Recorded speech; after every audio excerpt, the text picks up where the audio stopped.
Je poursuis mon exposé sur le film Mother d'Aronofsky et je répète que des dialogues entre la femme et son mari sont assez étonnants, mais qu'on voit à quel point les valeurs sont totalement différentes. La femme, elle, est très attachée aux objets, à sa maison. Et l'homme, lui, il est attaché à ce qui sort de lui. Quelque part, c'est assez amusant parce que l'homme est à l'angoisse de l'enfantement. On dit toujours c'est les femmes qui enfantent, mais non, en réalité, les femmes, elles enfantent, bien sûr, mais l'homme, il est dans l'enfantement véritablement. Il a quelque chose qui est en lui, qui doit sortir, et c'est beaucoup plus compliqué pour un homme d'enfanter une œuvre que pour une femme d'enfanter un enfant. Bon. Et alors, donc on a des dialogues d'incompréhension totale. L'homme, lui, ce qui est matériel ne l'intéresse pas finalement. Ce qui est intéressant, c'est qu'il faut qu'il soit la source, il faut que ça sorte de lui. Une fois que c'est sorti de lui, ça peut être pris par n'importe qui. La richesse, c'est la capacité à produire, c'est pas la possession. Alors que chez la femme, ici, la possession est fondamentale. Alors, vous me direz, c'est un film. Non, moi je crois que ça correspond véritablement, profondément au psychisme masculin, au psychisme féminin. Et là, j'ai trouvé un numéro des Échos qui s'appelle La vallée des hommes, les Échos Week-end. Les nombreuses affaires qui ont émaillé l'été le confirment, les femmes ne se sentent pas les bienvenues dans la Silicon Valley. Enquête sur le sérisme du paradis des startups. Alors,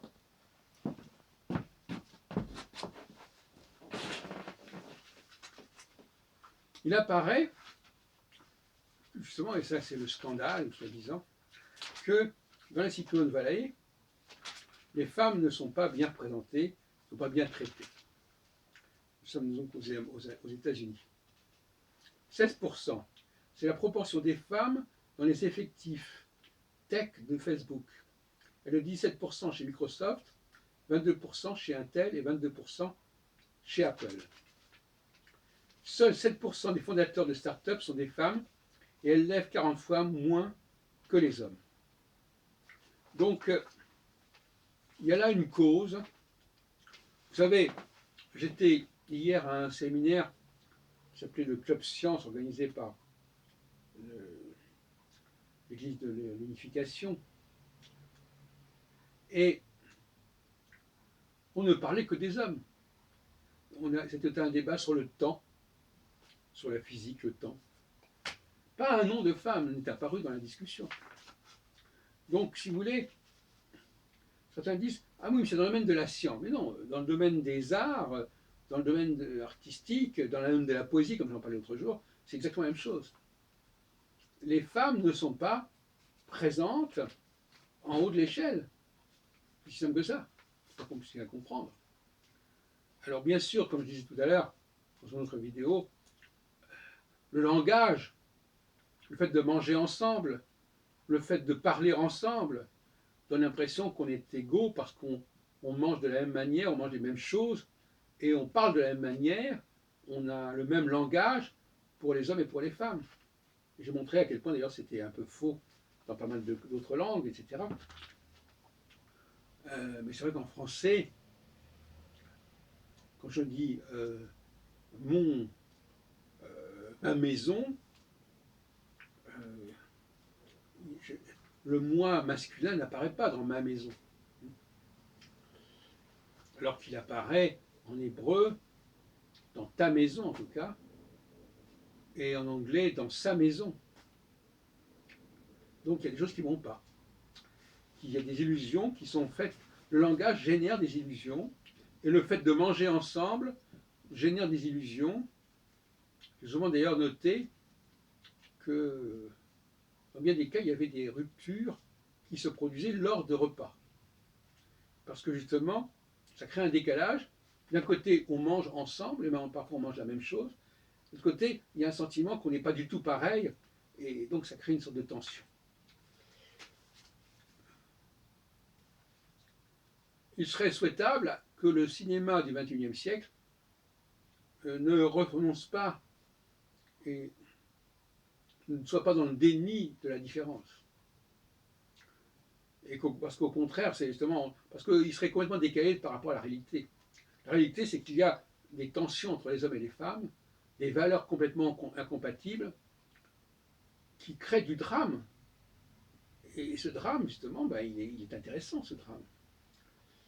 Et vouloir édulcorer, aseptiser le profil du féminin, est-ce que c'est une bonne chose? Parce qu'effectivement, c'est une tentation.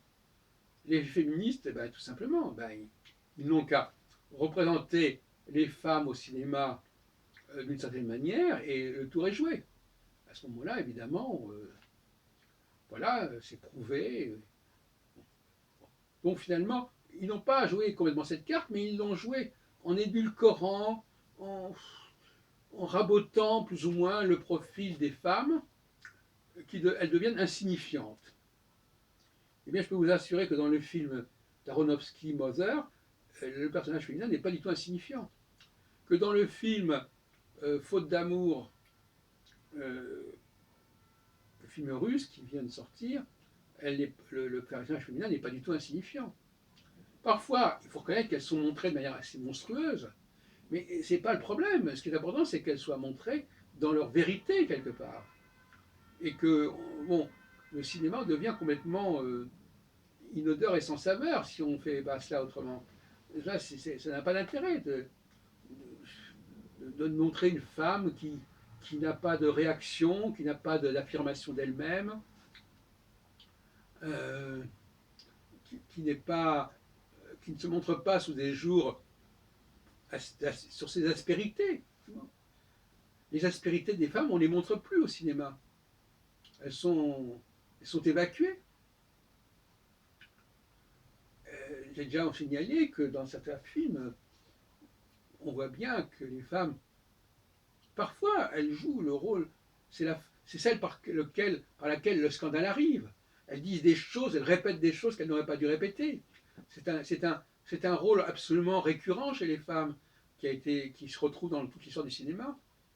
Et il faut écrire une histoire du cinéma en montrant justement l'évolution de l'image de la femme, l'évolution du personnage féminin, sous l'influence justement des mouvements féministes qui vont forcer le cinéma français à présenter une image de la femme totalement inodore et sans saveur,